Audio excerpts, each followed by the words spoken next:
ಸರ್ವಮಂಗಲ ಮಾಂಗಲ್ಯೆ ಶಿವೆ ಸರ್ವಾರ್ಥ ಸಾಧಿಕೆ ಶರಣ್ಯೇ ತ್ರ್ಯಂಬಕೆ ಗೌರಿ ನಾರಾಯಣಿ ನಮೋಸ್ತುತೆ. ನಮಸ್ಕಾರ ಎಲ್ಲರಿಗೂ. ದೇವರು ಎಲ್ಲರನ್ನೂ ಚೆನ್ನಾಗಿಟ್ಟಿರಲಿ ಅಂತ ಪ್ರಾರ್ಥಿಸ್ತೀನಿ. ಶುಕ್ರವಾರ ಎಲ್ಲರಿಗೂ ಶುಭವನ್ನು ತಂದುಕೊಡ್ಲಿ.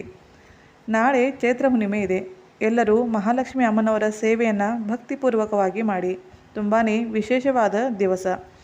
ಕುಲದೇವಿಯ ಸೇವೆ, ಶ್ರೀ ಲಕ್ಷ್ಮೀ ಮಾತೆಯ ಸೇವೆಯನ್ನು ನಾಳೆಯ ದಿನ ಏನೇ ಇಚ್ಛೆಯನ್ನು ಬೇಡದೆ ನಿಸ್ವಾರ್ಥದಿಂದ ಮಾಡಿ ನೋಡಿ. ದೇವಿ ಕೃಪಾದೃಷ್ಟಿಯನ್ನು ಹರಿಸ್ತಾಳೆ. ಮಹಾಲಕ್ಷ್ಮಿ ಅಮ್ಮ ಅಂದಮೇಲೆ ನಮಗೆ ನಮ್ಮ ಕಣ್ಮುಂದೆ ಬರೋದು ಹಣ, ಐಶ್ವರ್ಯ, ಗಾಡಿ, ಬಂಗ್ಲೆ, ಸಂಪತ್ತು. ಏಕೆಂದರೆ ದೇವಿ ಐಶ್ವರ್ಯದ ಭಂಡಾರ. ಆದರೆ ಇದರ ಮೊದಲು ಆಕೆ ಒಬ್ಬಳು ತಾಯಿ. ಮಕ್ಕಳು ಇದು ಬೇಕು ಅಂತ ಹಠ ಮಾಡಿದರೆ ಅದನ್ನು ಕೊಟ್ಟೇ ಕೊಡ್ತಾಳೆ. ಆದರೆ ನಮ್ಮಿಂದ ಶುದ್ಧ ಭಕ್ತಿಯನ್ನು ಅವಳು ಅಪೇಕ್ಷೆಯನ್ನು ಮಾಡ್ತಾಳೆ. ಅಮ್ಮನ ಪ್ರಭಾವಿ ಸ್ತೋತ್ರ ಮಂತ್ರಗಳ ಜೊತೆಗೆ ಶ್ರೀ ಲಕ್ಷ್ಮೀ ದೇವಿಯ ಪ್ರಭಾವಿ ವ್ರತಗಳನ್ನು ಕೂಡ ನಾವು ಸಂಕಟ ಮುಕ್ತ ಮತ್ತು ದುಃಖ ಮುಕ್ತಗಾಗಿ ಮಾಡಬೇಕು. ನಾವು ಬೇಡಿದಂತಹ ವರ ಇದರಿಂದ ಪ್ರಾಪ್ತವಾಗುತ್ತೆ. ಇವತ್ತು ಇಂತಹದೇ ಮಹಾಲಕ್ಷ್ಮಿ ಅಮ್ಮನವರ ಪ್ರಭಾವಿ ಫಲಕಾರಿ ಶ್ರೀ ವೈಭವ ಲಕ್ಷ್ಮಿ ವ್ರತದ ಬಗ್ಗೆ ತಿಳಿಯೋಣ. ತುಂಬಾ ಸರಳ ವಿಧಿಯಾಗಿದೆ, ಆದರೆ ಅಷ್ಟೇ ಶಕ್ತಿಯುತ ಕೂಡ ಆಗಿದೆ. ಒಂದು ಅರ್ಧ ಗಂಟೆಯಲ್ಲಿ ಈ ಪೂಜೆಯನ್ನು ನೀವು ಮಾಡಿ ಮುಗಿಸ್ಬೋದು. ನಿಮ್ಮ ದುಃಖ ದಾರಿದ್ರ್ಯ ನಿವಾರಣೆಗೆ ಮತ್ತು ಇಷ್ಟ ಪ್ರಾಪ್ತಿಗಾಗಿ ಮಹಾಲಕ್ಷ್ಮಿ ಅಮ್ಮನ ಈ ವ್ರತವನ್ನು ಮಾಡಿ ನೋಡಿ. ಇದರಿಂದ 100% ಫಲ ಸಿಕ್ಕೇ ಸಿಗುತ್ತೆ. ಅನುಭವ ಸಿದ್ಧ ವ್ರತ ಇದು. ಹಾಗಾದರೆ ಶ್ರೀ ವೈಭವ ಲಕ್ಷ್ಮಿ ವ್ರತವನ್ನು ಹೇಗೆ ಮಾಡೋದು, ವಿಧಿ ಏನು, ನಿಯಮಗಳೇನು ಅಂತ ಈಗ ನೋಡೋಣ. ಶುಕ್ಲ ಪಕ್ಷದ ಶುಕ್ರವಾರದಂದು ನೀವು ಈ ವ್ರತವನ್ನು ಪ್ರಾರಂಭ ಮಾಡಬೇಕು. ಈ ವ್ರತ ಮಾಡುವಾಗ ಶ್ರೀ ಮಹಾಲಕ್ಷ್ಮಿ ಅಮ್ಮನವರ ಫೋಟೋ ಮತ್ತು ಶ್ರೀ ವೈಭವ ಲಕ್ಷ್ಮಿ ವ್ರತದ ಪುಸ್ತಕ ನಿಮ್ಮ ಹತ್ತಿರ ಇರಲೇಬೇಕು. ಪೂರ್ವ ದಿಕ್ಕಿಗೆ ನಿಮ್ಮ ಮುಖವಿರುವಂತೆ ಯೋಗ್ಯ ಸ್ಥಾನದಲ್ಲಿ ಮೊದಲು ರಂಗೋಲಿಯಿಂದ ಸ್ವಸ್ತಿಕನ್ನು ತೆಗೆಯಬೇಕು. ಅದರ ಮೇಲೆ ಅರಿಶಿನ ಕುಂಕುಮವನ್ನು ಹಾಕಿ ಮನೆಯನ್ನು ಇಡಬೇಕು. ಕೆಂಪು ಬಣ್ಣದ ವಸ್ತ್ರವನ್ನು ಮನೆಯ ಮೇಲೆ ಹಾಸಬೇಕು.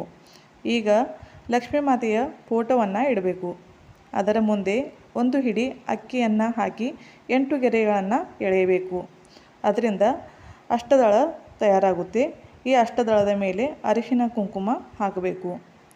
ಈಗ ಈ ಅಕ್ಕಿಯ ಅಷ್ಟದಳದ ಮೇಲೆ ನೀರು ತುಂಬಿದ ಕಲಶವನ್ನು ಇಡಬೇಕು. ಅದು ತಾಮ್ರದ ಕಲಶ ಆಗಿದ್ದರೆ ತುಂಬಾ ಒಳ್ಳೆಯದು. ಈ ಕಲಶಕ್ಕೂ ಕೂಡ ಅರಿಶಿನ ಕುಂಕುಮವನ್ನು ಹಚ್ಚಬೇಕು. ಕಲಶದ ನೀರಿನಲ್ಲಿ 1 ಅಡಿಕೆ, 1 ರೂಪಾಯಿಯ ನಾಣ್ಯವನ್ನು ಹಾಕಬೇಕು. ಈಗ ಈ ಕಲಶದ ಮೇಲೆ ಅಕ್ಕಿಯನ್ನು ಹಾಕಿದಂತಹ ಬಟ್ಟಲನ್ನು ಇಡಬೇಕು. ಈ ಬಟ್ಟಲಿನಲ್ಲಿ ಒಂದು ಚಿನ್ನದ ಆಭರಣವನ್ನು ಇಡಬೇಕು ಮತ್ತು ಕೆಂಪು ಹೂವನ್ನು ಹಾಕಬೇಕು. ಈಗ ಈ ಕಲಶದ ಬಲಬದಿಗೆ ಶ್ರೀಯಂತ್ರ ಇದ್ದರೆ ಇಡಬಹುದು. ಅದರ ಮುಂದೆ ಗಣಪತಿಯನ್ನು ಸ್ಥಾಪನೆ ಮಾಡಬೇಕು.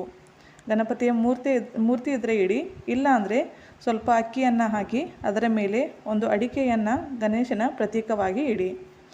ಗಣೇಶನ ಹತ್ತಿರ 2 ತಾಂಬೂಲದ ಎಲೆ, 1 ರೂಪಾಯಿಯ ನಾಣ್ಯ ಮತ್ತು ಅದರ ಮೇಲೆ 1 ಅಡಿಕೆಯನ್ನು ಇಡಬೇಕು. ಗಂಟೆ, ಶಂಖ ಇದ್ದರೆ ಅದನ್ನು ಕೂಡ ಆಸನದ ಮೇಲೆ ಇಡಿ, ಇಲ್ಲ ಅಂದರೆ ಪರವಾಗಿಲ್ಲ. ಒಂದು ಬಟ್ಟಲಿನಲ್ಲಿ ಸಕ್ಕರೆ ಮತ್ತು 1-2 ಹಣ್ಣನ್ನು ನೀವು ದೇವರ ಮುಂದೆ ಇಡಬೇಕಾಗುತ್ತೆ. ಈಗ ಇಟ್ಟಿರುವಂತಹ ಎಲ್ಲದಕ್ಕೂ ಅರಿಶಿನ ಕುಂಕುಮದ ಬೊಟ್ಟನ್ನು ಇಡಬೇಕು. ತುಪ್ಪದ ಧೂಪವನ್ನು ಬೆಳಗಿಸಬೇಕು.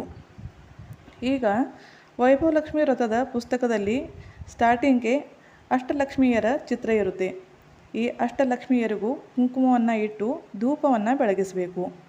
ಈಗ ಗಣೇಶನನ್ನು ಪ್ರಾರ್ಥನೆ ಮಾಡಬೇಕು. ನಿಮ್ಮ ಇಚ್ಛೆಯನ್ನು ಲಕ್ಷ್ಮೀ ಮಾತೆಯಲ್ಲಿ ಹೇಳಿ 11 ಅಥವಾ 21 ಶುಕ್ರವಾರ ಶ್ರೀ ವೈಭವ ಲಕ್ಷ್ಮಿ ವ್ರತವನ್ನು ಮಾಡ್ತೀನಿ ಅಂತ ಸಂಕಲ್ಪವನ್ನು ಮಾಡಬೇಕು.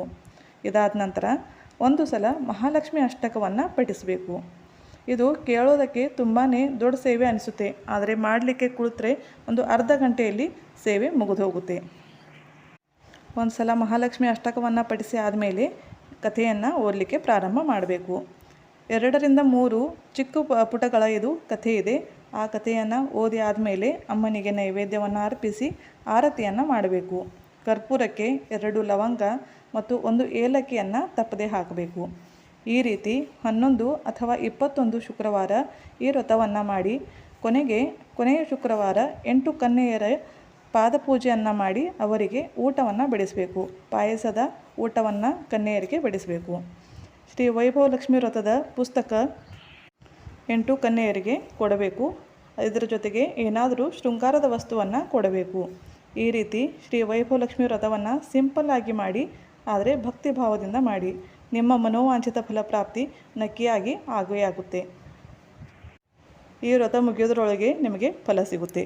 ಶುಭವಾಗಲಿ. ಬೈ. Take care.